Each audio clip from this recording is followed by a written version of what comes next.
Hello అండి, ఇదేంటో తెలుసా? జామాకులు. సో మా మామయ్యకి రెగ్యులర్గా తాగుతుంటారు.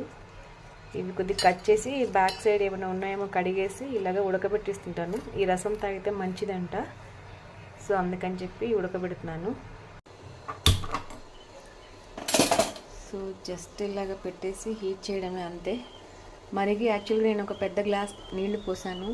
సో మీరు ఎంత కావాలంటే అంత మీకు నచ్చినంత వరకు ఒక 5-6 ఆకులు వేసుకుని మరిగించి అంటే తాగండి.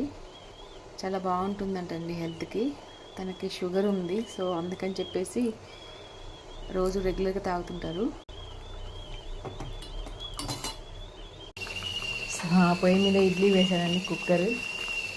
సో ఇలాగ చూసారా, ఇది మొత్తము నీళ్ళు గ్రీన్గా మారిపోయాయి. ఆకులు కూడా చూసారా, ఆకుపచ్చగా ఉండేవి ఇలాగా మెంతి రంగులోకి మారిపోయాయి. సో మనం ఫుల్ గ్లాస్ పోసుకుంటే నీళ్ళు క్వాంటిటీ చెప్తున్నాను, చిన్న గ్లాస్ అయ్యేంత వరకు మీరు ఎంత ఇష్టంగా తాగుతారో అంత మరిగించి అర గ్లాసో పావు గ్లాస్ అయ్యేదాకా వెయిట్ చేసి తాగేసేస్తే మంచిదంట. నాకైతే తెలియదండి పర్పస్, ట్రై చేయండి. నమస్తే.